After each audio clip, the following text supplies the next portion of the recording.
welcome to the Two Film Introverts podcast, starring me, Rowe. And me, Paul. How are you doing, Paul? Yes, I'm very good. Very well, thank you. How are you? I'm fine. I was going to say something about how I'm doing right now, but I completely forgot. Oh, yes, I know what it was. To accompany this podcast, I have white wine and lemonade in a pitcher of what is known as a spritzer pitcher. It feels apt to have it for this particular podcast. Much better than what I've got. I've just got a mug of water, but it is an Oswald the Lucky Rabbit mug, so that sort of works. Oh gosh, which one is it? It's the one, I think the Disney store released it maybe last year. It's the one where he's sort of waving hello. It's all sort of black and white with a nice grey background on it. With the sketches. Yeah, it's got. Oh yes, my gosh. yeah, and it's got Disney Classic down at the bottom. I think I have that mug as well. Hey, viewers. Really? No, you're not viewers, you're listeners. Listeners, I think that me and Paul have the same mug. Isn't that amazing? That is amazing. That's fantastic, and it's a really gorgeous mug. So, Paul, what have you been watching lately? So recently, I've been watching Friday night. I watched Batteries Not Included, the old Amblin film from 1987. So I'm sort of trying to go through a few of the old Amblin films at the moment. Beyond their sort of established classics like Back to the Future and Gremlins and things like that. And Batteries Not Included was one that always stood out to me because I loved it as a kid. It's got tiny little alien robots that basically look like tiny little versions of the mothership from Close Encounters. And watching it again, it's still really genuinely quite lovely and sweet and very warm-hearted. So yeah, I watched that, and I watched the season finale or series finale, whichever one we're going with, of Doctor Who, which I've had a few problems with it over the last few seasons, mostly because of Stephen Moffat's writing, but I genuinely thought this was, really incredibly done. How about you? What I've been watching is The X-Files recently to fill the void of Twin Peaks at the moment, because Twin Peaks should have had an episode air on Sunday, but Showtime didn't. So that's leaving me... I don't want to rewatch Twin Peaks all at once at the moment, because I've already done that. And I love the show so much. I love David Lynch and Mark Frost, I think his name is. I'm not sure. I love Twin Peaks, basically. If you ever get time to watch Twin Peaks, please do, Paul. But yes, I've been watching The X-Files, which is very good right now. Yeah. I was just going to say, I keep hearing this new series of Twin Peaks keeps breaking TV critics, which always makes me laugh. Yes, it is. The last episode was utterly ridiculous because the majority of season 3 hasn't actually been taking place in Twin Peaks. It's been all over the place, and it's a slow build. I mean, there was one episode in which there's just this one guy sweeping for 3 minutes. So it's literally just 3 minutes of a fella sweeping up? Yes. Oh dear. Twin Peaks just has moments like that. You just gotta sit back and relax and just take it all in. It's kind of like a breather. The other things that I've been watching are Harryhausen films, because I'm on a Harryhausen binge right now, and this was right before his birthday cropped up. So now I've finally got on DVD The Seventh Voyage of Sinbad, Sinbad and the Eye of the Tiger, 20 Million Miles to Earth. Don't know if it's the colorized version or not. And The Valley of Gwangi, plus the early collection. Alright, shall we move on to the news? Yes, so I think probably the biggest news story since the last podcast was slight problems with the Han Solo film. Chris Miller and Phil Lord, or Phil... Yeah, Chris Miller and Phil Lord, there you go. they have been taken off film, and now Ron Howard has been installed, and it's quite an interesting, dramatic shake-up, really, because it's these new Star Wars films have sort of had their fair share of controversy during production, but nothing on this scale. Yeah, so as you mentioned, Ray Harryhausen's birthday was just recently. So we'll just sort of It was. we'll, we'll just It was his birthday on the 29th of June. Yeah, and an absolute icon, really, of cinema. I think we will come to him in much more detail in a later podcast, but I mean, there's so many of his films that I sort of came to love sci-fi and fantasy and that kind of cinema through seeing things like The Skeleton Army on a bank holiday Monday when I was a kid. I think his influence is just seen through so many people's childhoods, and I don't think he doesn't get the mainstream credit that he deserves for that. Yeah, and also it was Bernard Herrmann's birthday on the same day, I think. And Bernard Herrmann did the soundtracks or scores for a couple of his films. So like Seventh Voyage of Sinbad, which I think may be my favourite, as well as Jason and the Argonauts. Totally, I had no idea that it was his birthday on the same day as Harryhausen. That is an excellent, iconic film duo birthday. Shall I go on with my other news bits? Or do you have any more to say? You go for it. Okay. Well, the Oscars... No. Okay, so the Oscars have made the animated nominations open to all. Usually it was just done by the people who vote on just the short films and the animated films, but now it's open to everyone in the Academy, so people don't even need to see the films that they're nominating, which could mean that Cars 3 could potentially power through to an Oscar, which would be quite interesting to see. But then again, it wouldn't be interesting because Pixar keeps getting all of the bloody Oscar awards, and it's absolutely annoying me because everyone just says, it's like, oh, but the people at the Oscars, they're real sticklers for traditional animation and stop motion. It's like, well, that's a load of bullshit, because only a few films in stop motion have been put down for Oscar nominations, and it just annoys me so much because CGI keeps winning. Yeah, it's bizarre. The idea that the Academy is sort of traditionalists is nonsense. Basically, when it comes to animation, they'll pretty much go with whatever's most popular. Nonsense. Yeah, I'm just looking at the list now for it, and there's only been one hand-drawn film, one traditional animated film that has been on that list so far, and that was Spirited Away by Studio Ghibli, and that was back in 2002.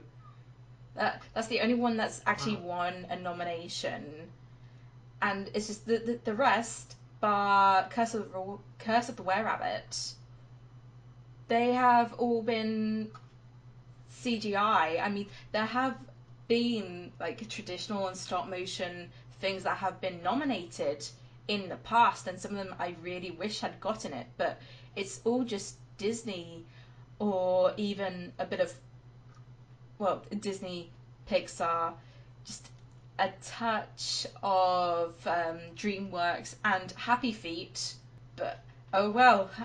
What else could I say about this? Just basically, this has really annoyed me, but hey, at least there have been 2 stop motion features put into the lists since, I would say, 2009.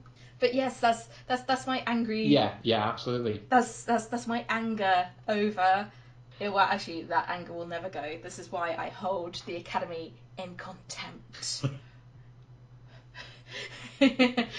I think it's justified contempt because I think the days when Academy actually values animation they're long gone, sadly, and I don't think we'll see an animated film being nominated for Best Picture like we saw with Beauty and the Beast, and I think Toy Story 3.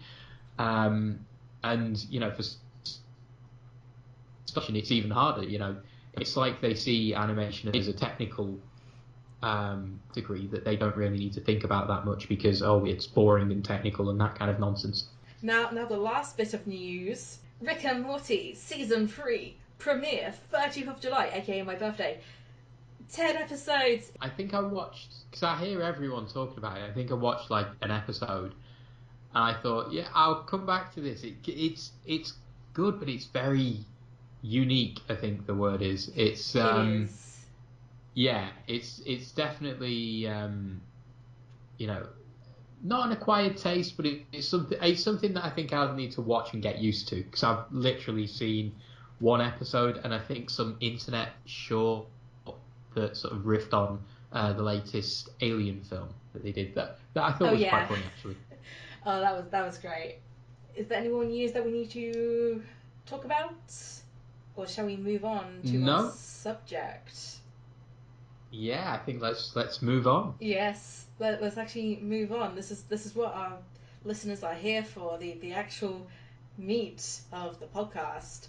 I can't really say that since I'm a vegetarian. The corn of the podcast. if you're a vegetarian. The corn of the podcast. I like it. Yes, that's from me. Anyway, let's move on to Cheers. Sometimes you wanna go where everybody knows your name, and they're always glad you came. You wanna be where you can see our troubles are all the same. You wanna be where everybody knows your name. It was on from the early 1980s to 1993, I believe, and it ran for about 10, 11 seasons. I can't quite remember. I managed to binge watch it all recently, which is quite something, to be honest. It's amazing that I managed to last that, considering Cliff Clavin. So, Paul, when did you first start watching Cheers, and what's your earliest memory of it? My sort of relationship was through Frasier. So I'll come to how I got into Frasier and all that, and how that segued into Cheers a little bit later. But it was basically after I'd gone through Frasier, and luckily, I think a British TV station, maybe ITV4, was showing Cheers in the early evening, about 7:30. It started the whole run directly after I'd finished Frasier.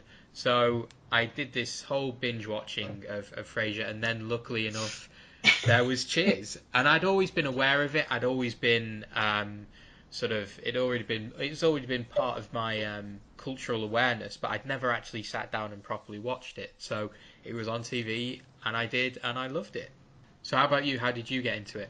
Well, like you, I'd always known about Cheers, Sam and Diane, all the other characters as well, and also I think the earliest that I've seen of Cheers itself was the special for Disney about Mickey Mouse's birthday back in the 80s, where he made a guest appearance in the Cheers bar, and Mickey had to cheer up Rebecca for some reason or another by singing Happy Birthday to her, and then somehow he managed to get a date with her, much to Sam's chagrin. It was quite something. And the other time I first came across Cheers it was running on a channel. I can't remember which one it was, and it was one of the first episodes because everyone looked quite young, and the dynamic with Sam and Diane was just starting up as well. But truthfully, I didn't watch it first before Frasier. I watched Frasier first, and then I went into Cheers, then I went back to Frasier. Who were your favourite characters in Cheers? For me, probably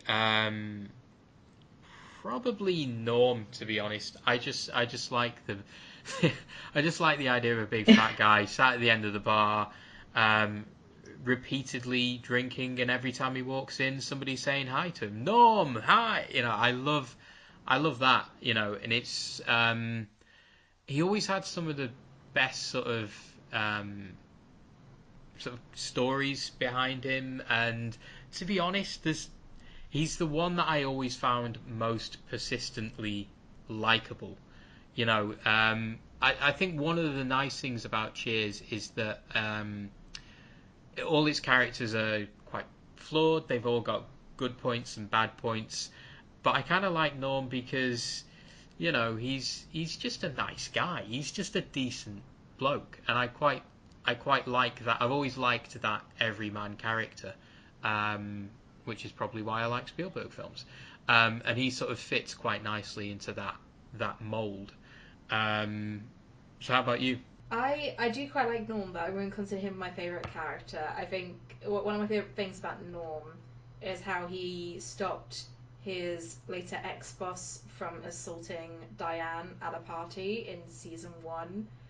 And I think at first I wasn't too keen on Norm, but then he did that, and I was really impressed with him afterwards, because sure, he abandons his wife the majority of the time, but there are good intentions here and that, and he does love her a great deal. I do kind of wish that we got to meet her, but oh well. I would say that my favourite Cheers characters, apart from Frasier and Lilith, are definitely Woody and Rebecca. And my reason for Woody is because he's so sweet, and so he's Coach 2.0 basically.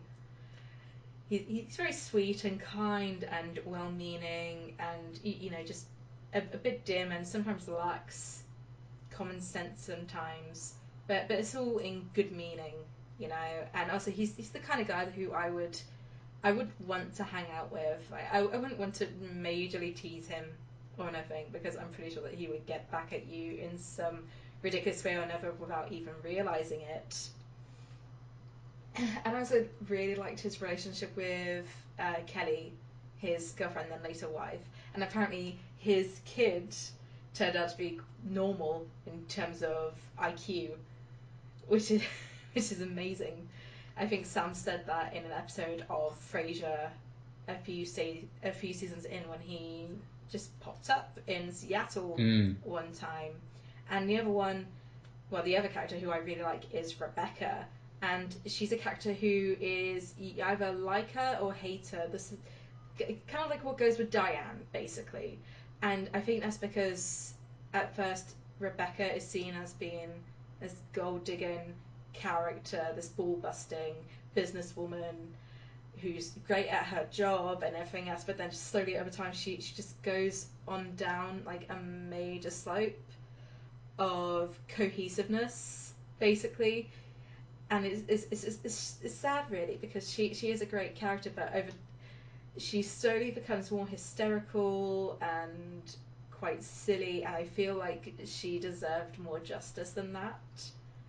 I'm just basically very keen on her, and I wish that she didn't have such a horrible time in Cheers, because she was trying to do her job, and she wanted to get up there in the world, but she just couldn't manage it whatsoever. I don't think that she really belonged in that bar in particular. And also what happened with Robin, her fiance, and the fact that at the end the guy who she was going to marry ended up getting rich and left her. I'm just thinking, oh no, poor Rebecca.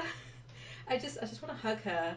I really like her. Okay, just justice for Rebecca. I'm the same, actually. In terms of her versus Diane, I much prefer Rebecca. And I think what you've said about she doesn't belong in that bar, she shouldn't be there, is I think what makes her quite an empathetic character, a character you really feel for, because I think everyone can relate to that element of being in a position that they don't really want to be in or don't feel comfortable in. And she kind of powers on through it all really well. She just sort of gets on with her job, and she is a bit hysterical at times. She is a bit annoying at times, but she's generally, I don't think I'd be any different from that, in all honesty, if I was in her position. She works really well as a character, I think. Yeah, I just wish that she could have had. I feel like she could have had just so much better in her life at that time. And it also doesn't help that when she and Sam were trying for a baby, I think the reason why they stopped that storyline in total was because at the time Kirstie Alley was actually pregnant, but then she miscarried, which is that in itself is sad, and a shame, really, because I would have liked to have seen Sam as a dad, but that's not gonna happen, it seems. Or maybe it did happen, but not on screen, seeing as he didn't appear in Frasier since that one episode. So who would you say is your least favourite character in Cheers? You know what? This is going to sound. I have two. You have two. This is going to sound. I never. It's not that I didn't like her. Yeah. I never really warmed to Carla, and I just found her a little bit too brash and mean. I found her mean, and I think you can do that sort of wisecracking, sort of combative sort of character really well. But I just found her to be a little bit sort of like she was just being quite nasty to everyone, and I think that sort of is true also of her appearance with the rest of most of the rest of the Cheers cast in Frasier. I just find her a little bit nasty.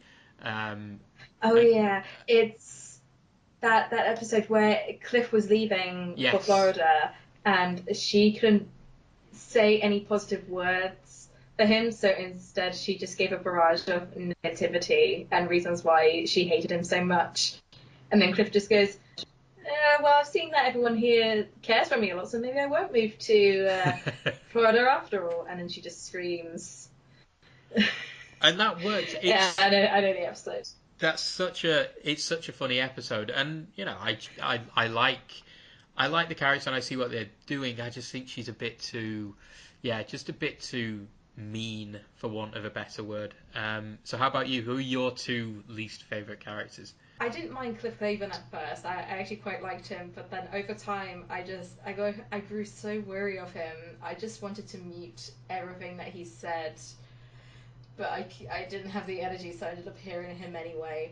He is a good character, and I think it's the fact that he's just made out to be a complete loser the majority of the time, and that he can never get a girlfriend, and he lives with his mum, all of that. It just got really tiring. It's like I wanted to see Cliff be happy and to get a life and improve himself from being Mr. Not factual. I can't think of the other word for it. The opposite of factual. Fictional fact maker. Mr. Fake News. There you go. Yeah, that's him. Fun fact: John Ratzenberger actually supported Trump during the campaign. So. Oh, he didn't. Oh, don't say that. Yeah. It's just like after when I was looking at Cheers and the cast, is that I found out that Kelsey Grammer is a Republican and he voted for Trump, and Kirstie Alley is both a Republican who voted for Trump and a Scientologist, and John Ratzenberger is a Republican as well, and apparently Kelsey Grammer and John Ratzenberger were both on they both did a bit of campaigning for Trump, but thankfully Woody Harrelson is pretty much a lefty, which is great, and also a vegan, and so is Rhea Perlman as well. She votes Democrat, I believe. I don't know about the rest of the cast, but that's what I know. Don't Google your heroes, boys. Oh dear! Now you've ruined every single Pixar film for me now with that John Ratzenberger news. I'll never watch it the same. The other least favourite character that I have is polarizing because people either like her or hate her, much like Rebecca, and so everyone always gets into a tizzy on who is worse, Diane or Rebecca. And it's quite amusing on how one of my favorite characters is Rebecca. My least favorite is Diane. And the things with Diane is that she is a feminist. She is sound of mind and very creative and stuff. But oh my goodness, she does not shut up. And that's she's kind of like the female Cliff for me. I must admit, because she wants. I understand that she wants to elevate herself to like a high standing and has all these fancy terms of speaking, and if she was British, she would make herself sound posh. That's what I think. She would actually be from the West Country, like Somerset or Dorset, but she'd make herself sound like she was from from Twickenham or Richmond or something. At least that's how I feel. Yeah. And I feel like I should like her because she's a very strong female character. She does have good traits, and she constantly believes in feminism as well. Although we don't see it that much, I feel like I should like her, but I really don't. So when she left, I just felt like a breath of fresh air just came in. I felt like a bit like Carla, and it was quite cathartic when it came to seeing her in that episode of Frasier where she came back and she was doing that play about her time in Cheers, and she was making herself a black hole Sue, this perfect human being that everyone liked and loved, and then everyone was sad that she left, so on and so forth. But it turned out she actually mistreated Frasier pretty badly. Although that's not to say that Frasier wasn't the innocent when it came to that relationship. So yeah, I felt it quite cathartic when Frasier told Diane exactly how he felt about her and what happened between them. He just needs to get that out because otherwise, she was just going to be there in that little bubble that entire time. And I do get that she wanted to fit in with the gang, and she felt left out. I mean, even Frasier, who had been there for less time than her, he managed to grow into the group really well. And, that entire episode where she wanted to be cheered up, but no one seemed to really care about her. I mean, I do wish I kind of liked Diane, basically. But overall, just wasn't to be. How do you feel about Diane?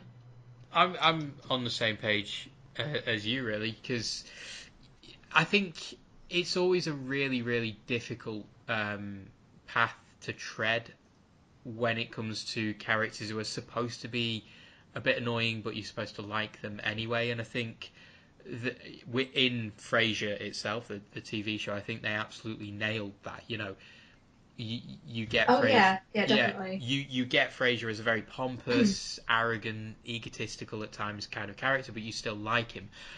And I think with Diane in Cheers, they kind of don't. And there's a big, big difference and a critical difference in sitcoms between laughing at a character and laughing with them. And I think you sort of laugh at Diane, and it's the sort of, I really am not liking you all that much. I think you're a bit pathetic, and I'm laughing at you rather than sort of relating to you and laughing with you. And it's a shame because, as you say, there's good stuff.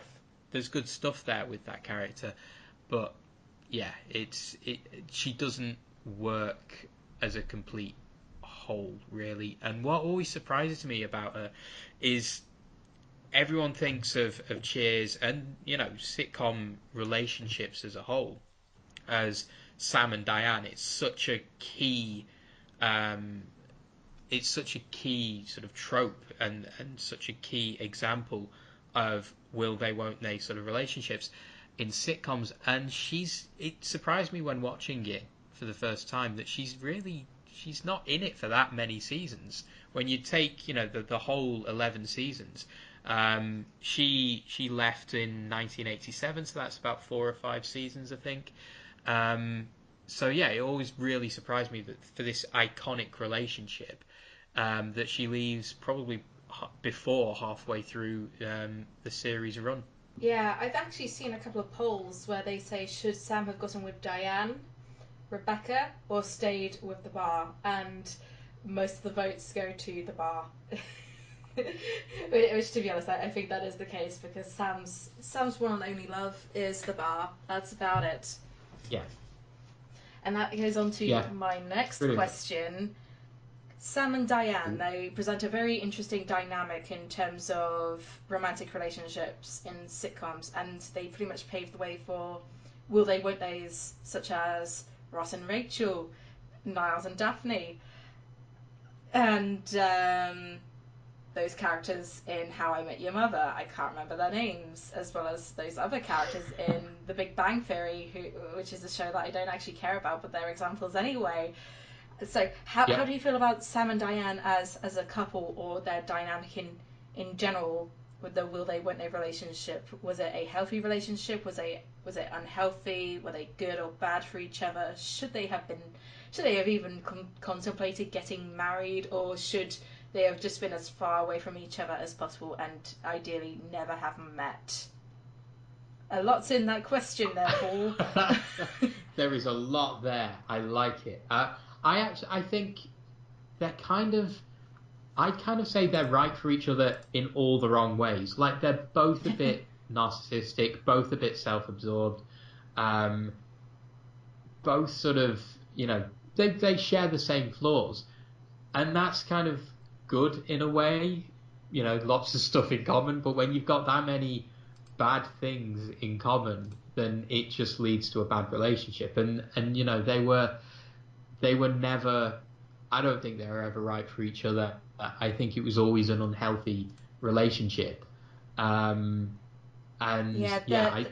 were moments in which there was moments of actual abuse, although it was laughed at. So, for example, there have been moments where Sam did hit Diane, but it was played for laughs, basically.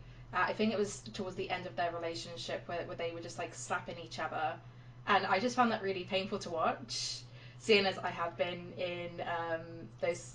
Well, I haven't been slapped by a boyfriend. I'm going to make that clear, but I have been in emotionally abusive relationships before. So seeing what was happening between them unfold did make me very uncomfortable, and I didn't laugh that much. And it was the moment in which everything between them just broke apart in season 2 that I was just like, this has emotionally drained me so much. I don't feel that Sam and Diane really belong together. I think that Diane was in the wrong place at the wrong time with that, and I wish that she and Sumner did not stop in that bar whatsoever. But they did, and then we got Cheers season 1 to 5.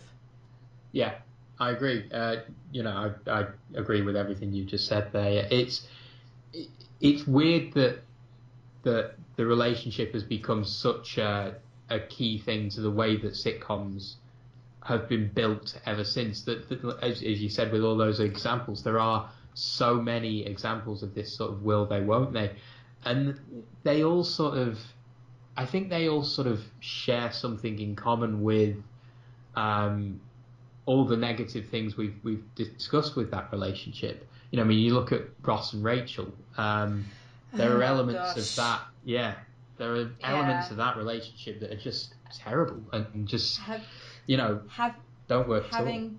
Having grown up with Friends in particular, sure, I did root for Ross and Rachel at some point, but then upon rewatching it, I just found that they were both bad for each other. It's like, I don't understand what the appeal is for Ross and Rachel whatsoever. Sure, it's like Ross happened to be Monica's brother, and Rachel was Monica's best friend at that time, but they just don't sit well together. I mean, I feel like they should have had that relationship, and there's also the whole "we were on a break" thing going on, and that just caused more ridiculousness in their entire will they, won't they subplot, which I hated that entire bit. And then, of course, there was towards the end in season 10 where suddenly they're both interested in each other, and Rachel's going off to Paris, and Ross has got to get to the airport to tell her how much he loves her, and all that stuff. Is like, oh my god, guys, just get a grip. You two don't belong together. Let Rachel go to Paris, live her dreams.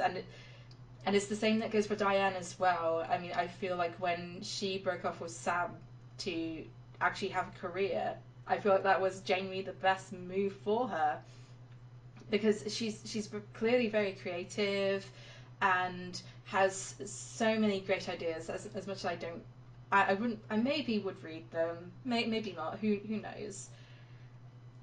And they're both career-oriented women who really didn't deserve Ross or Sam. To be honest, that's how I feel about it. Really, because with Sam, I mean, he's always going to be with the bar. He's never going to leave it.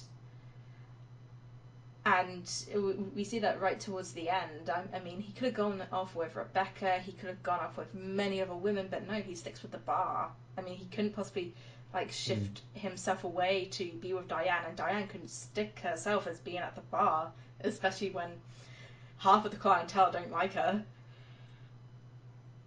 So it's that kind of thing, really, yeah. And it relates to real life. I mean, you know, you got your romance, but at the same time, it's like you've got your own career and well-being to think about, to be honest, and that's why I hate. Well, it's one of the reasons why I don't like the will they or won't they relationship, because it means that one of them has to fully compromise themselves and the other doesn't need to whatsoever. Obviously, that isn't so much the case with Niles and Daphne, who we can go on to later, of course, into the Frasier section of the podcast. Yeah. But overall, yeah, I just wish that it could have gone better between Sam and Diane, really. And also that Diane wasn't... Well, I kind of wish that stuff had gone better between Frasier and Diane as well, because that made me really sad as well. Frasier didn't deserve that, but the way he treated Diane afterwards wasn't great either. And then, of course, there's a whole thing with him and Lilith, and that itself is like a completely different mess, which we can go on to later, I guess. So yeah. There's one thing I forgot to mention. Norm was actually in Spice World. I didn't realise it. Yeah, he was. I didn't realise it until very recently. George Wendt was in Spice World as this American producer looking to put the girls into a movie or something like that. And there are just several scenes where he's talking to Richard E. Grant in England, and he's trying to pitch all these ideas to him. That's just it's a great film in itself. I won't go too much into Spice World, which is, FYI, one of my favourite movies, I know. But someday I hope that someone will look at the film and realise that it deserves proper analysis at some point. It's just one of those films which is so bad it's good. But at the same time, a lot of people don't realise that it's meant to be stupid. It's meant to not make that much sense. It's an intentional comedy, but no one seems to realise it. They always want to take that film seriously and oh, this plot point doesn't make sense, or I don't understand these characters, or what the Spice Girls are all about. It's like, God, just enjoy it, okay? It's a ridiculous film in its own right. Just, I love that film. That's all I'll say from there. Please watch Spice World. I think you're right. I remember going to see that when it was out at the cinema, and it isn't meant to be taken seriously. It's kind of, you know what? There's a very good comparison between that and the Adam West Batman series. It is a parody. It's a comedy.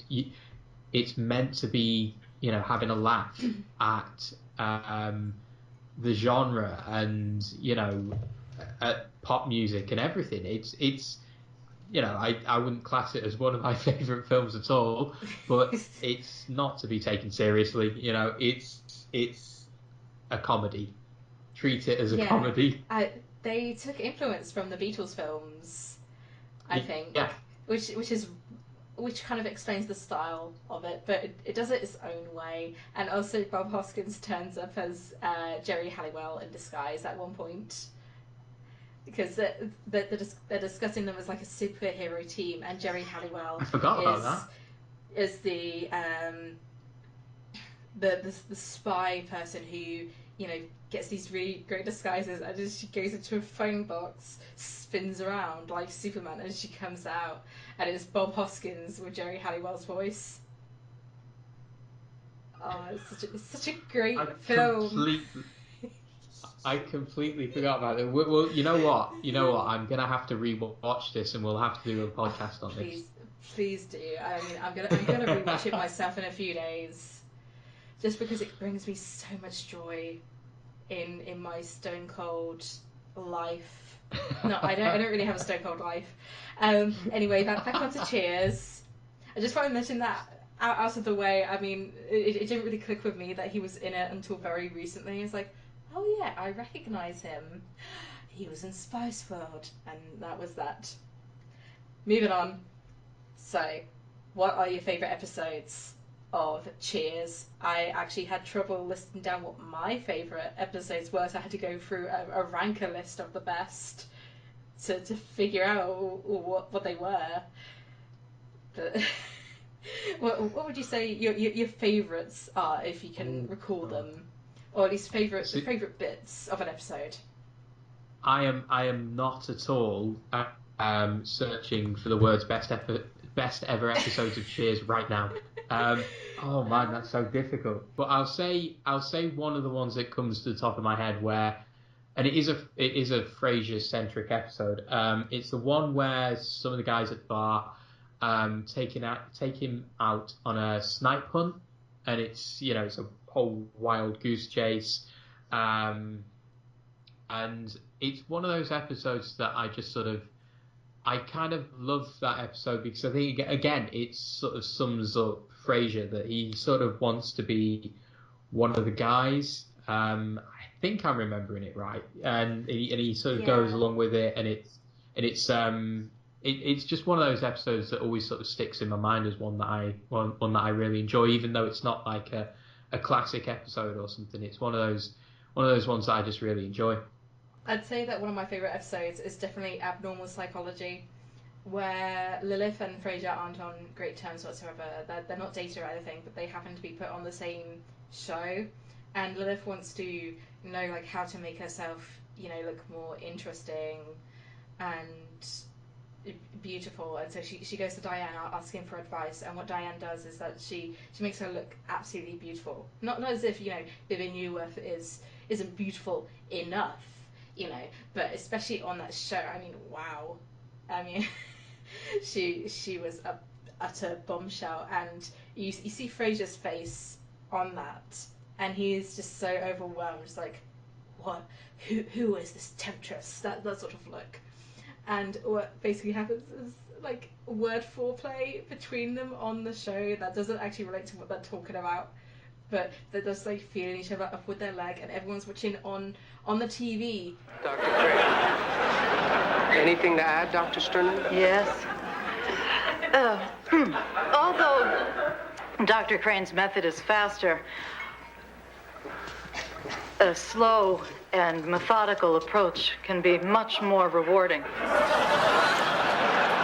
Gentle stroking of the psyche will bring about a far more intense release of emotion, building until the patient quite often will literally cry out in a release of satisfaction and joy. Point well taken. This intellectual stuff's getting me all hot.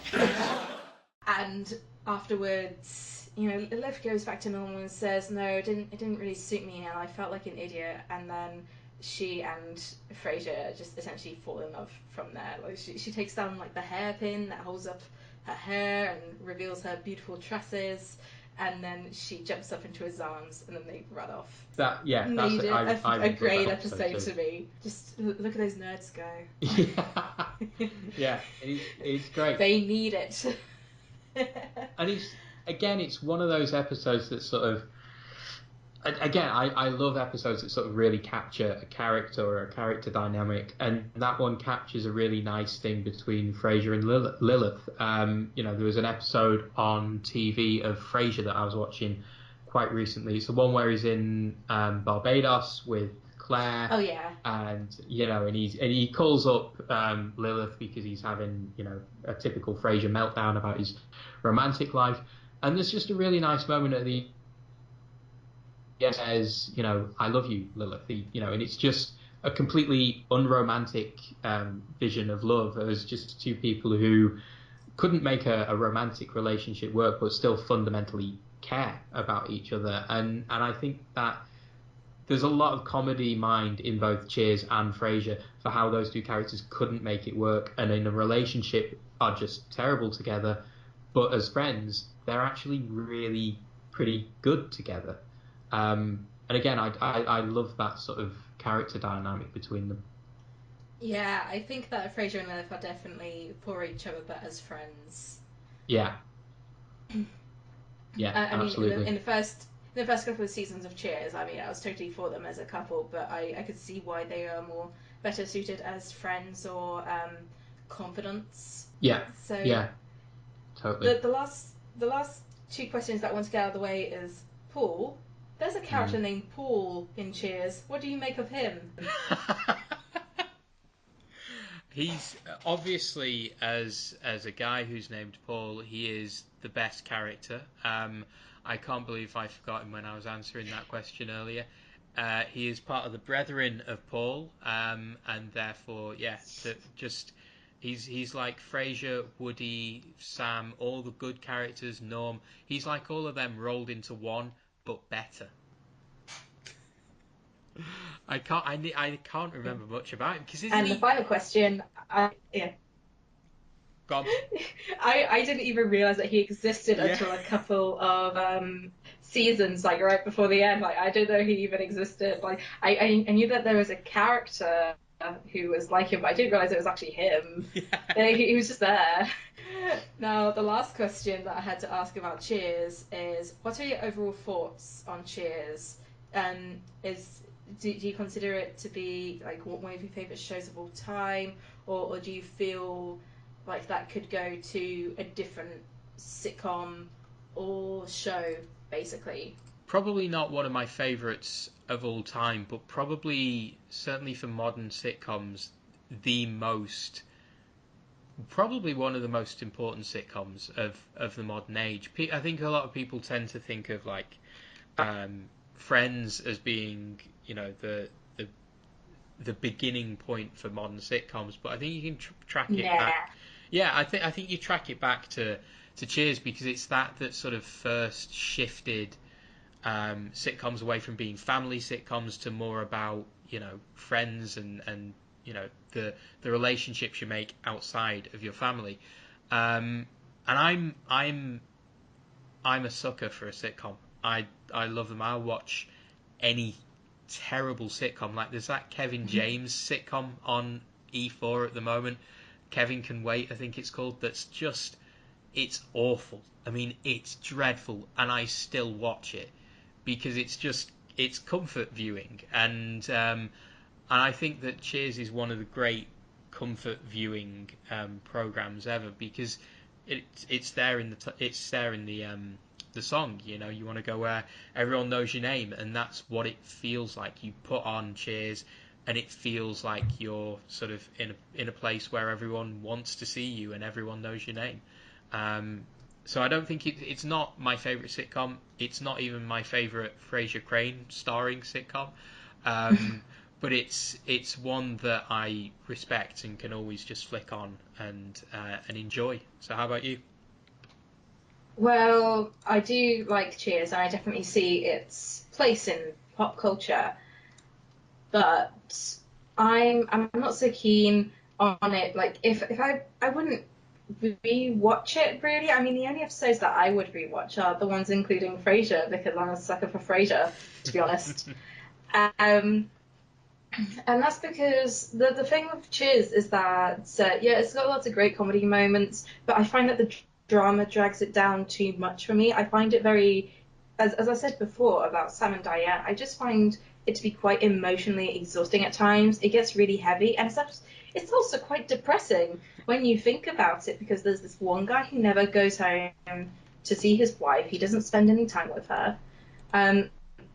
And there's, of course, Carla, who, she has all these children, keeps getting pregnant, and all the men she seems to be with are either awful or don't actually spend that much time in her life or die. And I don't know of other reasons why, but it's just not a show that I would rewatch all over again. Like, I'd be open to seeing it be replayed on television every now and again, like I see with episodes of Frasier or Friends. I'll watch it, but that doesn't necessarily mean that I enjoy it that much. I'd rather just rewatch Frasier, which is what I'm doing right now. Oh, that was an awful laugh. Well, speaking of Frasier, we'll move on to Frasier then. Hey baby, I hear the blues are calling, tossed salads and scrambled eggs.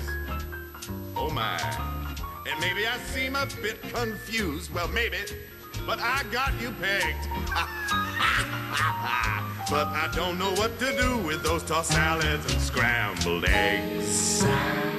They're calling again. Good night, everybody. Frasier sort of got underway in 1993, pretty much directly after Cheers had finished. It ran for 11 seasons. 11 seasons. I just have to check that. So 11 seasons, which is the same as Cheers. So it went through from 93 until 2004, I think. So Rowe, how did you sort of first get acquainted with Frasier? I've seen parts of it on TV every now and again. I've heard a lot about the characters Frasier and Niles and Daphne. Not so much about Eddie, unfortunately. I barely heard about Eddie. And I've seen it on TV every now and again. But overall, before I started binge watching it, I had the belief that the show was about sophisticated people for sophisticated people. And I don't know where that came from exactly, because as I now know, it's Frasier and Niles who are the sophisticated people, but overall they're not entirely the focus of it. It is mostly a focus about them, but it's about them dealing with real life people and how not everyone is like them, not everyone is into classical music or fine dining as them. Sort of like with the Joes of the people, so to speak. I probably have a better explanation than that, but basically it's them and their relationship with their dad, his health worker, and Frasier's producer. We get to see their interactions with them, and I think that's what made it not so much something about sophisticated people for sophisticated people, but more like sophisticated people being dumbasses to regular people. And it's not necessarily for sophisticated people. I mean, there are things here and there that you won't necessarily get, but that doesn't mean that it's going to be overwhelming, that you've got to get this reference or that reference whatsoever. It's just basically a regular person view of these two snooty idiots, basically.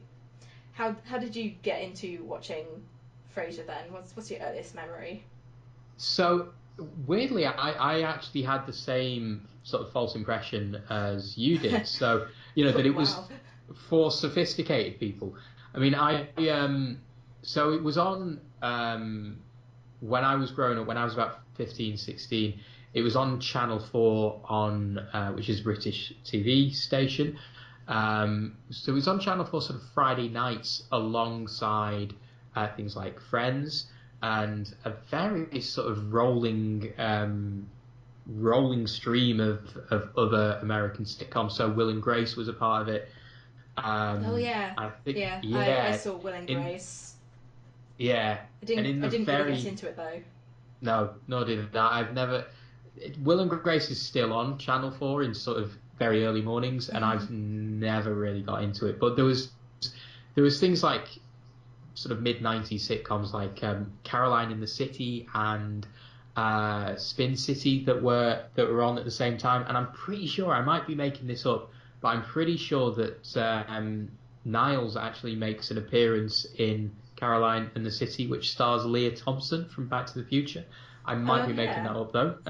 Yeah, so I think I'm pretty sure he does appear in there. But it was on when I was 15, 16, and it was the sitcom that your dad watched or your grandparents watched. It wasn't cool because it was too sophisticated. And then as I got older, so Channel 4 kept showing it. And what they do, Channel 4 has this sort of block every single morning of sitcoms that they put on between, I think it's about 6 o'clock and maybe about 10 o'clock in the morning. So when every other channel has the morning news on, Channel 4 will show Everybody Loves Raymond, it will show Will and Grace, it will show Third Rock from the Sun, and it shows Frasier. And Frasier's sort of always on at about 9 o'clock in the morning. So I first started getting into it because of those repeats. When I was at university, and once I got employed, they also showed it at the weekend. So I would always, my Sunday morning lie-in would always be, 9 o'clock with Frasier Crane.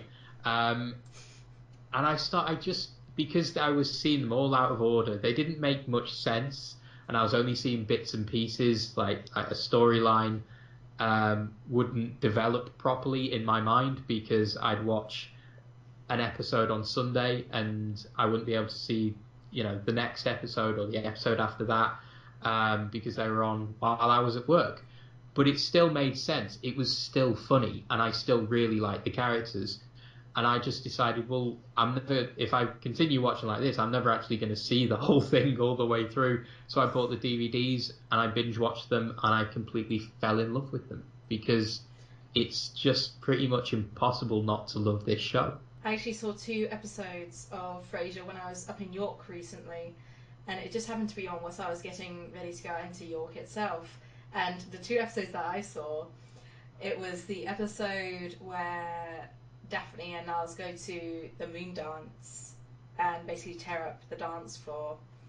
And Niles is all like, Daphne, I love you. And he's just like, I adore you too, Niles. And then it just turns out that Daphne thought that Niles was just acting it. And he's like, oh, okay. And then obviously the bit with Eddie afterwards. And then the second episode right after that is the one where Diane appears. Now, I didn't get the whole Cheers thing, admittedly, but I found it to be a very entertaining episode nonetheless, which is good when it comes to, guest appearances from a past series, that sort of thing. Yeah, and that's, again, it's one of the great joys of Frasier that it works in isolation and it works just as well with knowledge of Cheers as well. And that episode is one of my favourite ones just for Kelsey Grammer's incredible reactions to that play that he's seeing. It's just incredible. Where Frasier is Franklin. And one thing... Yes. Yeah, absolutely. And one of the things that people forget about Kelsey Grammer is that he's such an incredible comedic actor. Before we started this show, I was watching just a random episode. I literally just flung on a DVD, and it's the one where Martin is trying to, or resisting, sort of bringing back a friendship with an old partner called Artie, who's in hospital, and Frasier is desperately trying to get Martin to sort of bury the hatchet and just sort of make friends once again. And there's an incredible moment where Martin's talking about how he fell out with this Artie guy because he insulted his wife's backside. And he picks up a picture of this poor woman, shows it to Frasier, and you don't see the picture, you just see Kelsey Grammer's incredible incredible reaction to it as his eyes bulge. It's just, it's a beautiful moment, and it's such an incredible. He constantly gives such an incredible comedic and dramatic performance in this series. So, next question I would say is who, beyond Frasier, because let's say we both love Frasier, who's your favourite characters? Ooh, that's a good question. I love Roz, to be honest. Roz is the kind of person I want to be. You know, just snarky, intelligent, and absolute joy to be around a woman who. Yeah, Roz is played by Perry Gilpin, but was actually meant to be played by Lisa Kudrow, who actually went on to be Phoebe in Friends. And so I think to myself, how strange would it be if in an alternate universe Lisa Kudrow was her? And I wonder, would I have liked her as much? But I don't think I would have. Yeah, I'm just very fond of Roz, I would say. And she's just really cool. Basically, she doesn't lose her cool, and you know, as time goes on, she becomes a mother by accident, but she's great at what she does, and she also moves up in her career. So she gets, you know, the love of her life, which is her daughter Alice, as well as the career of her dream, which is being the station manager. And the fact that, you know, Roz doesn't need a guy whatsoever, although I do kind of wish that she was with Frasier. I'm a real shipper for her and Frasier, I must admit. And I the episode where they actually slept with each other got me by surprise. I didn't expect that to happen whatsoever, but I was like, oh, okay, yeah, I'm for that. But I knew that her and Frasier being together was a huge long shot. There was just something about that dynamic where it was like, yeah, I could see the unresolved sexual tension right here. But I agree. She's a great character, and it's funny that we were talking while we were talking about Cheers, about Ross and Rachel, and you know, Rachel essentially giving up her dreams of going to Paris, and you know, for Ross, and so much of that character is wrapped around her relationship with Ross, and yet here in Roz, you have a character who's sort of the complete opposite and not the complete opposite. That so much of the humor around Roz is built around, you know, she'll sleep with any guy and she's got a very active sex life, and it never sort of you know, there's she's proud of it, and she's proud of it precisely. She's got it mines comedy out of that, but it goes back to again another thing that we were talking about on Cheers. We laugh with her, we never laugh at her, so it never seems like it always seems like she's in charge of it. You know, she's a very empowered character. Yeah, it's why I consider her to be, well, I need to look into it a bit more, but I would definitely call Roz a feminist character. I agree. Because totally you know, agree. she, as I said before, she has a career of her. Well, she has a great career, and she has her child. She doesn't need a boyfriend or anything like that. If she does get a boyfriend or a husband, you know, that's kind of a bonus. But overall, Roz is absolutely fine by herself and with her child. So she makes me happy, basically. Oh, and also she dressed as Wonder Woman for one Halloween, and that just cemented my love for her absolutely, completely, utterly. You know what? My other favourite character. Yeah. I was just going to say that. Go on. I was just going to say that for this podcast, I watched a few random episodes, and that episode when she dresses as Wonder Woman was one of them. And it's a lovely episode just because she's so sort of, Frasier sort of mocks her first of all for misunderstanding his little game, that she's come as a superhero rather than a real life hero, and then she later says, well, actually Wonder Woman is my hero. She's, you know, strong and smart and brave and all that. And you know, I always, that's one of my favorite episodes, primarily because of that moment. It's just very sweet, and it's kind of nice that Roz idolizes Wonder Woman. Yeah. Meanwhile, Daphne is dressed as Elton John. And then there's just her and Niles making out with Niles dressed up as Martin, and Martin's just freaked out by it.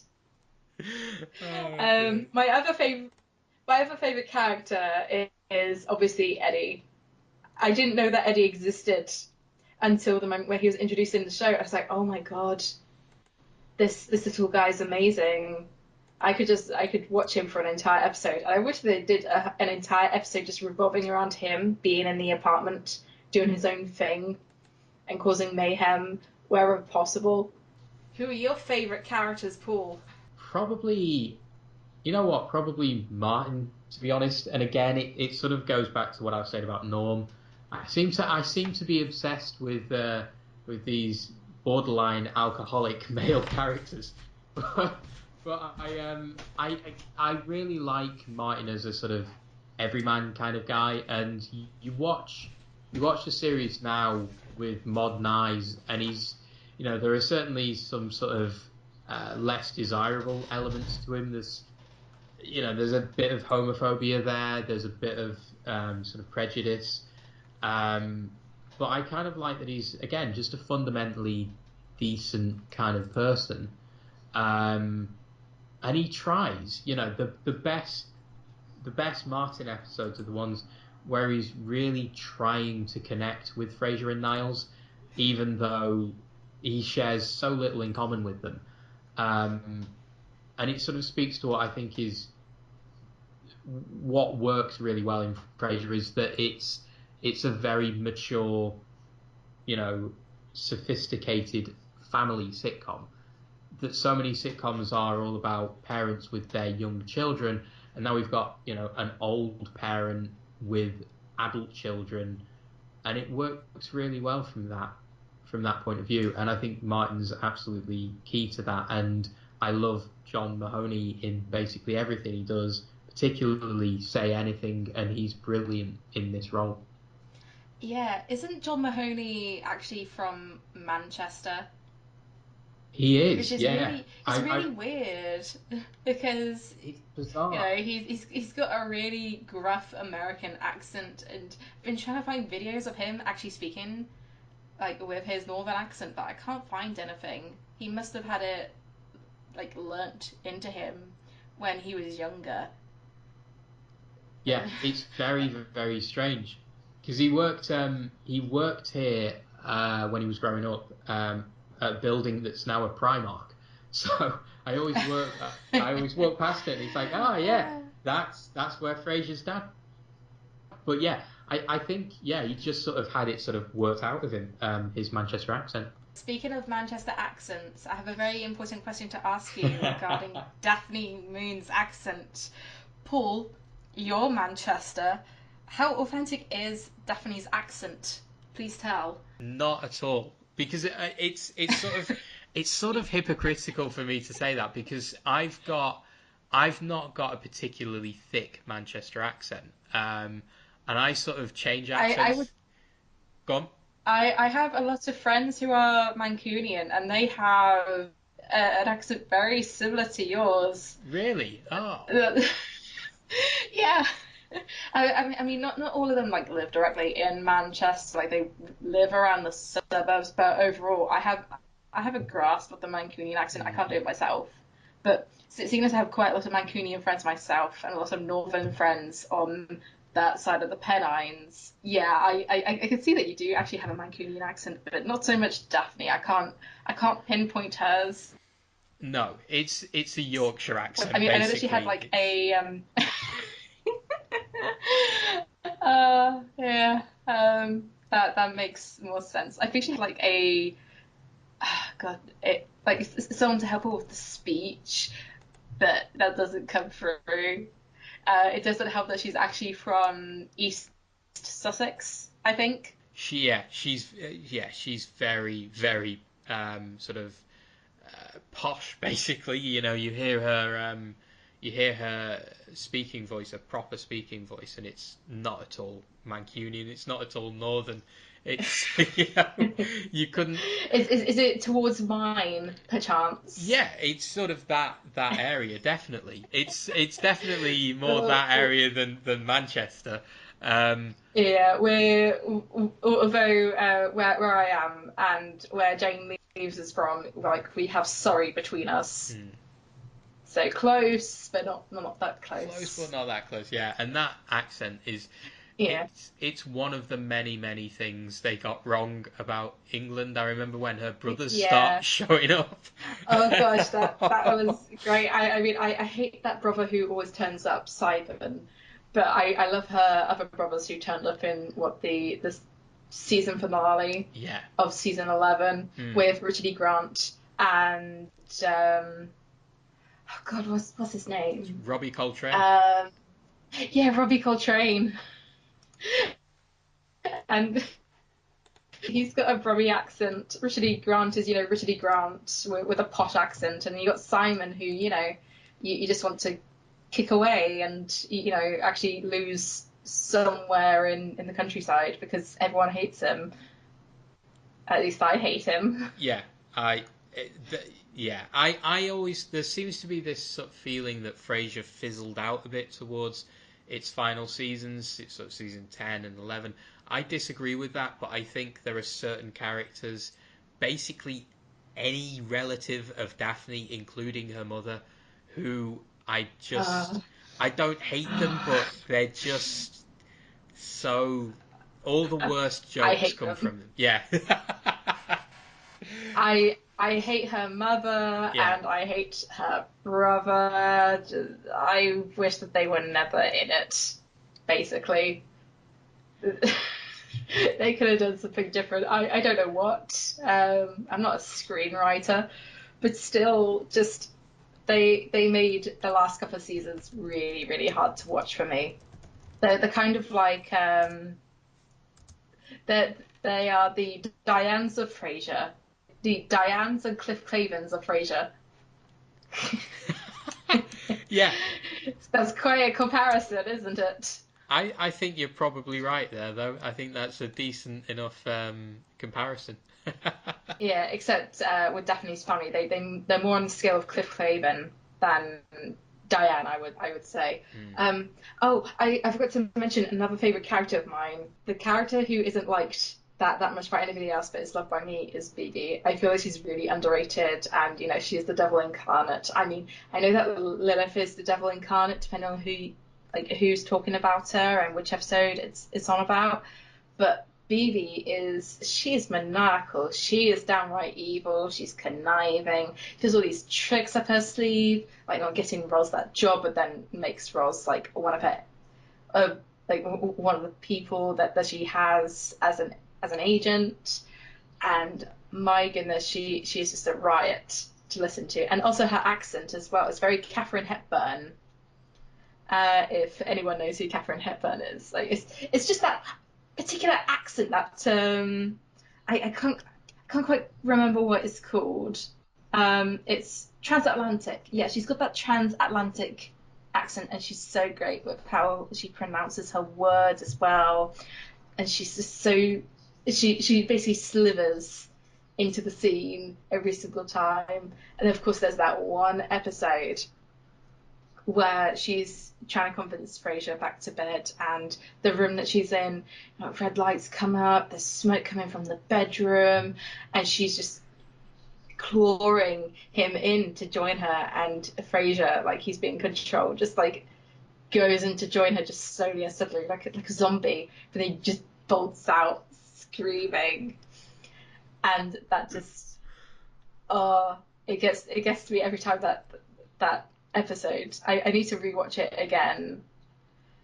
I wish that there was more respect for Bibi. She's evil and is unapologetic, basically. And also, and I think this is what a lot of people forget, she's actually effective at what she does. She is a really good, if evil, agent. And there's a great episode where Frasier's had enough of her, so he gets in like the nicest agent you could possibly meet. This lovely fella, really lovely, nice guy. and this lovely nice guy almost bankrupts Frasier, and it's this sort of idea that she's evil, she's the devil, but he kind of needs her, and she's actually really, really good at her job. Yeah. And I'm with you on BB. I really like her, and it's one of those things.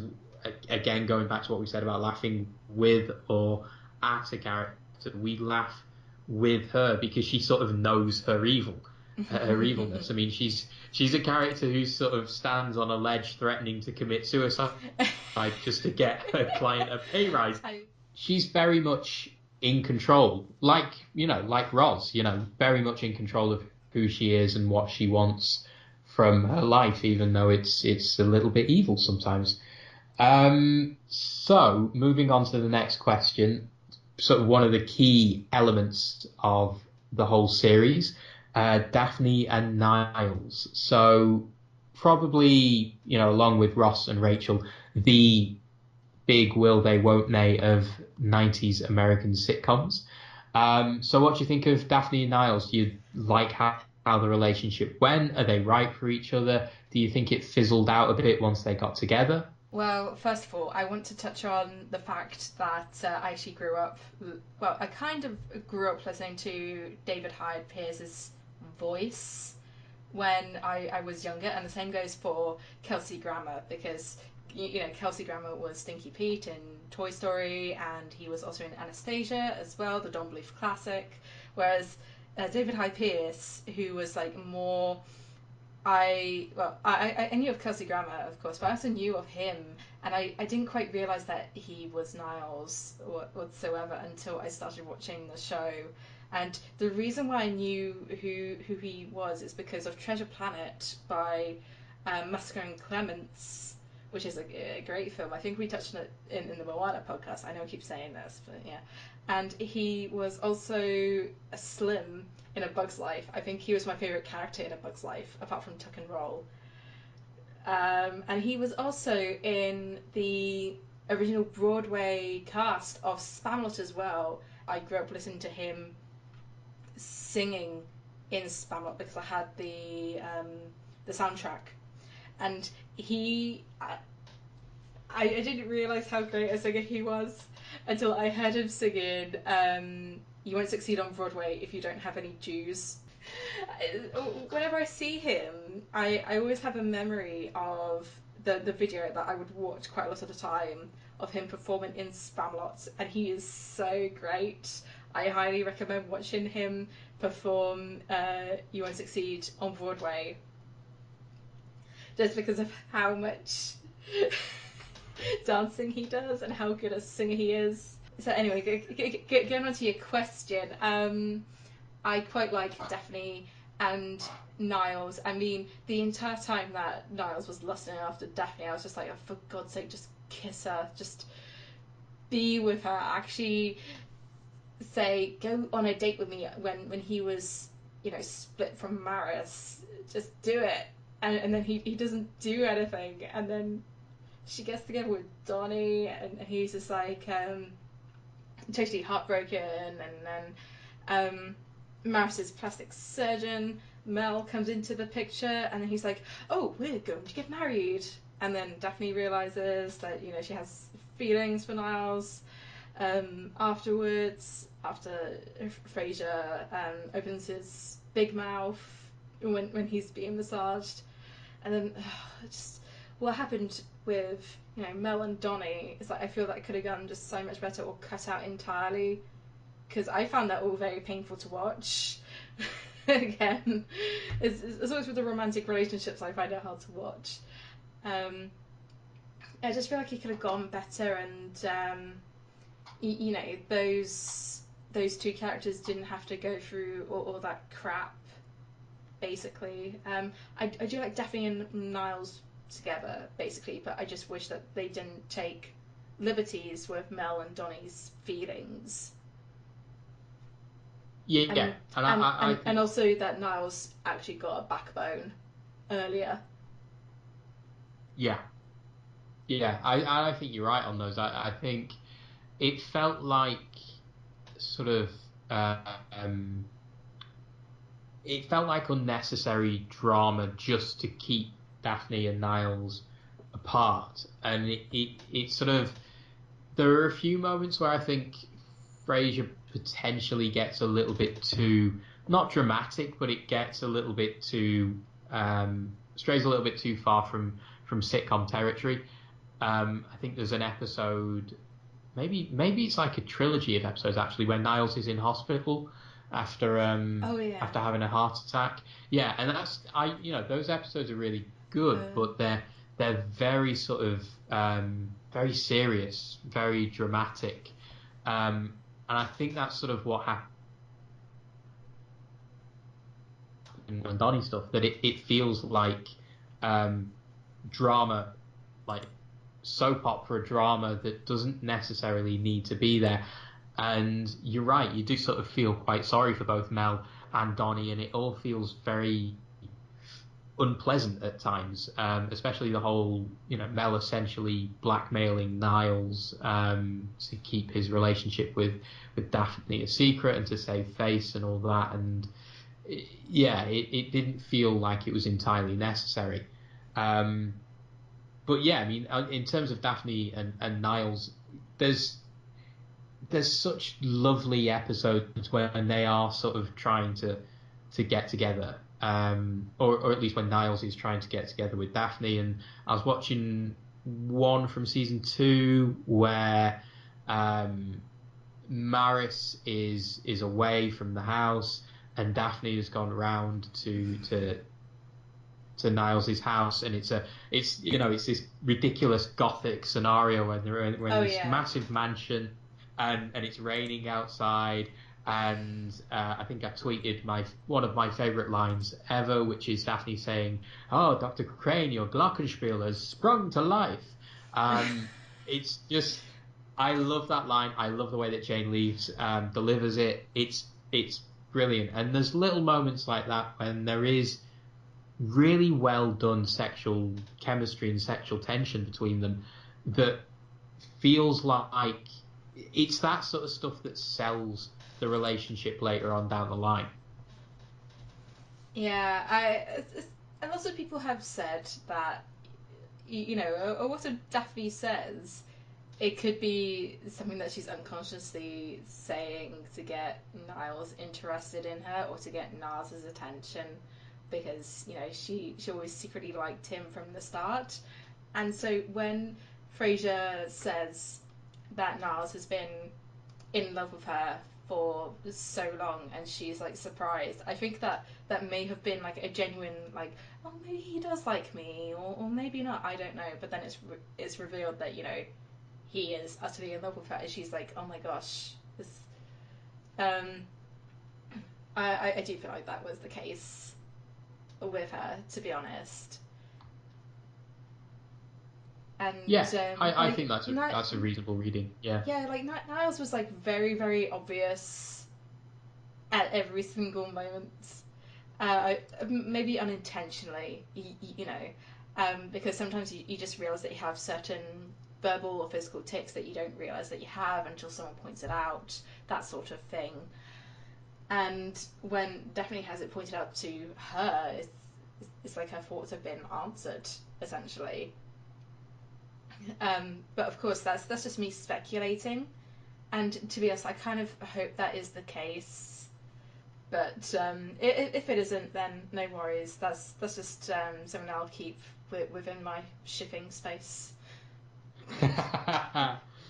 No, but I think it's an entirely reasonable reading of that relationship, and again, it's sort of, whereas I think other sitcom relationships feel a little bit forced, and like, we've spoken a lot about Ross and Rachel, how they probably don't really belong together. I think Daphne and Niles absolutely do, and I think it really works well as a relationship where they're both bringing something to that relationship. They sort of improve each other. I think Daphne helps give Niles a backbone, as you said, and it sort of gives him a bit of self-confidence. One of the things I love about David Hyde Pierce's performance is you look at how he is in seasons 10 and 11, very confident, he holds himself in a completely different way compared to, the earlier seasons where he seems so beaten down by life. And I've just always liked that as an element of David Hyde Pierce's performance in the show, that you see physically how forming this relationship with Daphne actually improves him as a person, and I've just always thought that's quite nice. Yeah, I think the episode in which Niles and Frasier take a look at Niles' relationship with Daphne and all the moments that could have come to them being together in the first place, but Frasier doesn't necessarily believe that those moments were true, like the moon ball and when they were both singing together in the kitchen cutting vegetables. He didn't believe it whatsoever, but of course we the audience know it's real and that it happened, and that you could see how they both work. But obviously after you've been after someone so long and then you actually get to be in a relationship with them, everything just completely changes. And I can definitely see how that works with Niles and Daphne, because obviously they've known each other for so long, but they don't actually know each other. So there are always going to be things between them that are going to be dislikes or like something that the other hates, all that sort of stuff, and they've got to work through it. And I think that it's nice to see that they finally got there in the end and both got their happy ending as well. It's nice to see that they both worked out in the end, and it became very much not just Niles going after Daphne, but Daphne eventually going after Niles. It's quite sweet, really, despite Mel and Donnie. Yeah, I agree. And I think one of the nice things that they worked out when I think Jane Leeves got pregnant was that whole story of Daphne, starts overeating, starts putting on weight. In terms of a solution around that, it doesn't work brilliantly. No, I didn't like it at all. I wish that they had just gone with, Niles had gotten Daphne pregnant out of wedlock. I would have much preferred that to her overeating and then making fat jokes. Yeah, because I think the execution of that was flawed and quite poor. But I like the idea that she's struggling to keep up with what she thinks Niles' vision of her is, and that she's struggling to sort of cope with finally being in this relationship with this person who's idolized her for so long. I think those little curveballs that they threw at them once they were together worked quite well, even though I think the concept was there, the execution probably not. Yeah, and Niles didn't even realise that she was getting fat. Yeah. At all. And that's always something to be wary of in relationships, that you should never idolise the person that you're going after, or your girlfriend or your boyfriend, wife, husband, whatever. You shouldn't really do that, because they're human as well. That they're not always a Venus or a Adonis, which is certainly what Niles thought Daphne as, a Venus, when she wasn't that whatsoever. Absolutely, and it's just a really interesting area for a sitcom to go, I think. So next question then. So favorite episodes. Oh yeah, I have a few here. Well, Ham Radio is definitely one, just because of how ridiculous that got, when you have all these people stuck in a room with Frasier, who's trying to control everything about this radio play, and everything just goes absolutely wrong. I would say the other favourite episodes that I have are The Matchmaker, which Frasier is presumed to be gay, which was absolutely hilarious by the new station manager, who Frasier is trying to get Daphne with, but the station manager thinks that Frasier's trying to get with him. And of course there's Look Before You Leap, with the Buttons and Bows episode. Well, no, with the Buttons and Bows song, which is absolutely fantastic, and it never fails to entertain me. East is east, and west is west, and the wrong one I have chose. Let's go where you'll keep on wearing those da-da-das and bobados, things and buttons and bows. Don't bury me with a thumping pea or something la-la-la. Let's all go to a taco show and know how such and fronts and blow my nose. You like waiting buttons and bows. I love you in buckskin, la-da-da-da-da-da-da. Those, yeah, I love those episodes. You've actually stolen one of the ones I was going to go for, which is The Matchmaker. I actually think that's one of the greatest farces that I've ever seen. It's genius because as ridiculous as that episode gets, as ridiculous as the events become, it never stops feeling like it's real. You know, so often farces need their characters to do stupid things that nobody would ever do to work because the events have to get so ridiculous, and yet you completely buy into every single action that these characters take. And if I'm remembering right, it's one of the few episodes I think that has an audio commentary on the DVDs, which sort of shows how much they value it. Oh, I need to hear that. Didn't the episode win like an award or something for gay representation or something? Yes, it did, yeah. What makes the episode even better for me is the fact that, Frasier is very flamboyant, but is very much a straight man. The fact that the only two characters who are laughing at him are Niles and Martin, and both David Hyde Pierce and John Mahoney are gay. Yeah.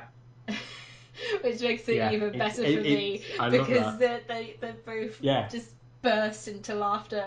And it's particular.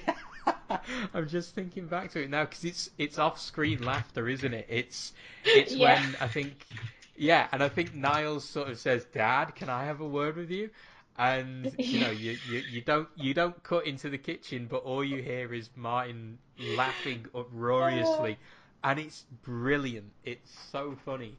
So it's just an incredibly well crafted episode, and there's always talk of like a Frasier reunion, and that's the next question. But one thing I'd really love to see is Frasier live on stage, basically, because so many of the great episodes are things like The Matchmaker that take place primarily in one location that you could do really well on stage.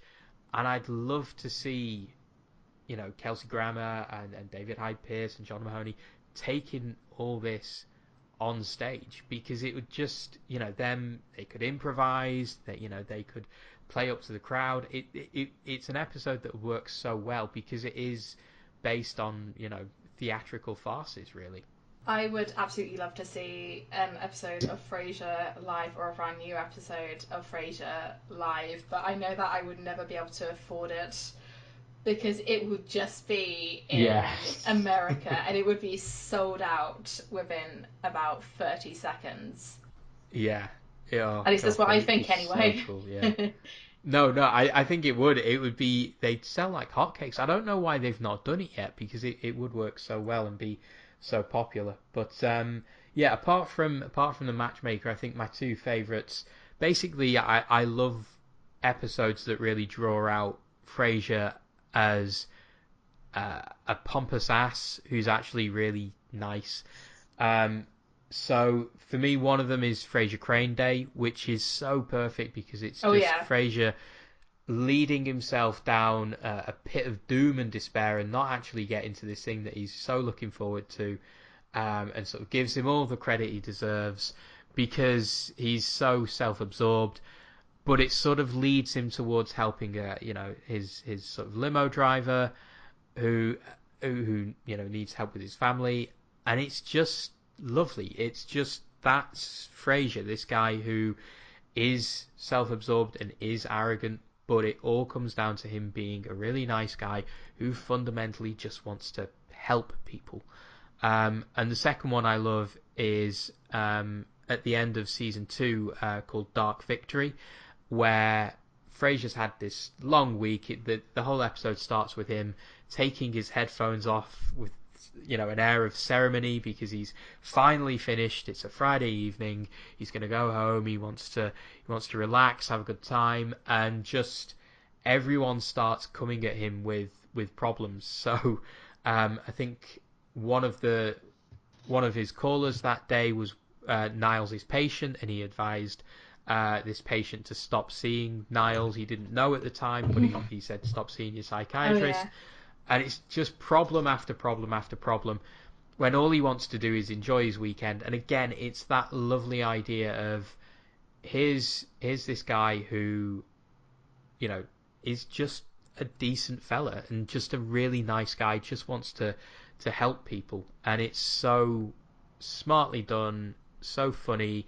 And again, one of those episodes that's just entirely in the apartment and is so stripped down and is purely about great dialogue and great characters. So yeah, those are pretty much my 3 favourites. Yeah, I saw the last 2 recently, and I remember in particular in the last episode that you were talking about how Marty and Sherry are having relationship issues, and Daphne's on about something, and of course Niles is annoyed at Frasier, and all Frasier says to them is like, sort this between yourselves. I just want to relax. And then he's just there in the bathtub, and then everyone comes into the bathroom and demands that he helps them out, and he's so annoyed with all of them that he's like, oh fine, I'll do it. And then of course Eddie comes in, and it looks like Eddie is about to jump off there, which he did. That would have been a great end to the episode. Yeah. But at the same time, Frasier deserves to relax every once in a while. Yeah. Yeah, absolutely. And it's lovely stuff. It's just the character in a nutshell. I have just remembered about a part of an episode that I absolutely adore. They're playing our song where the station manager decides that every person who works at the radio station needs a theme for their show, and what Frasier decides to do is that he goes all out with an orchestra, singing, and Niles doing like a part of the narration as well. Is actually ridiculous, and Kelly's just amazed by it, just like, wow. I mean, this isn't what I meant, but wow. Martin's version was like really simple, but unfortunately we never got to hear the theme for the actual show be played whatsoever in the show itself. Basically, I'm really sad about that. But still, an entire orchestra—that's such a Frasier thing to do. It's lovely. I love the thing that always comes to mind when I think of that episode is the whole part of that song where it's like, on our show. It's so good. And again, it gets the idea of laughing with Frasier but not at Frasier, because all he's trying to do is do something that he thinks is really good and worthwhile, and he's a bit pompous about it, but it all comes from a really nice place, and you never think, what a pompous arsehole. You just think he's just a bit misguided, and he's still a nice guy who just wants to do something that he thinks is worthy and that he thinks is good.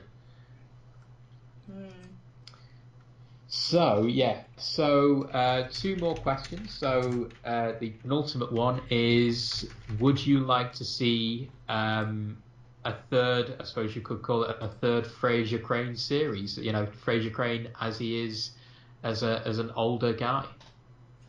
I don't know, to be honest. I'm quite happy with just having Cheers and Frasier, to be honest. I wouldn't want Kelsey Grammer to force himself into playing Frasier again, really, unless he really wants to. I mean, that's an important thing about those characters. I mean, you don't want them to be revived just for the purpose of the audience, if the person who has played that character for several years doesn't have the enthusiasm anymore, or attempt to do a good job, I feel like it would be really half-baked if that was ever going to happen and Kelsey Grammer's heart just wasn't into it. The same goes for the rest of the cast. I mean, I'd love to see where Frasier is now and where Niles is, so on and so forth, especially Roz. I want to know where Roz is now, and if Martin got a new dog as well, who's just as full of personality as Eddie. Yeah, I'm pretty much on the same page. I don't think it would happen. Maybe a one-off thing, a one-off special or something like that. But yeah, I don't think it'd happen. I'd be quite interested to see. Frasier was this guy who was always driven to achieve a lot of things. There's the episode where it's mentioned on the news that he's died. Of course, he hasn't, and then he goes on this sort of desire to achieve everything and chronicle his life in an autobiography and all that. I'd be quite interested to see, an older Frasier Crane. Has he achieved everything he wanted to in life? Has he, is a bit dark, but as death draws nearer, is he starting to regret things? I'd quite like to see that. But yeah, it's one of those things. I think to ask an actor to play the same character 3 times in three different stages of his life is a big ask, and if they want to do it, that'd be great. If not, then it's best left as it is, because I think the series ended pretty well. So, final thoughts then on Frasier. Where would this come in terms of overall sitcoms, overall TV preferences? Final thoughts. Well, I definitely prefer it over Cheers. With Cheers, I felt like it got too dramatic at times and a bit too emotionally heavy, but with Frasier, I'm able to rewatch any episode, whether it's on Channel 4 or whether I'm binge watching it again like now. I can happily just watch it and find some comedy moments in it every single time. Yeah. How about you? And I totally agree, and you're right. It is something that I'm so grateful that Channel 4 still have it on. Every now and then I get really panicked that they're going to stop showing it in the mornings, because they precisely, because when I'm off work and not going somewhere on holiday, I will always watch whatever episodes of Frasier Channel 4 has on that morning. Basically, Frasier over Cheers. TBH. Yes, agreed. Right, Cool. Paul. I think we're coming to the end of our podcast now. Shall we finish off now with our final bits? Yeah. Which will, of course, be... So... which will be said by me. Okay. Go for it. Take it away. Yeah. So, listeners, did you enjoy this episode? Do you have a question you want to ask us about films, animation, or whatever? Do you have a comment that you want to give us about Cheers or Frasier? Let us know in the comment section down below, or on our Twitter at Two Film Introverts, and that's 2 with the number 2. Episodes look to be every Thursday fortnight. Sometimes it may come up on Friday. I don't know how much, because I'm the one who's editing it, so we will see. So yeah, please, if you want to support our content, like and share this episode, and please subscribe to our channel and to our Twitter, which is of course at Two Film Introverts, 2 being the number 2. So that's it. That's all from us. We are the Two Film Introverts, although this time we were talking about television, not film itself. But here we go, going against the grain. So here we go. I'm Rowe. I'm Paul. Goodbye. Bye.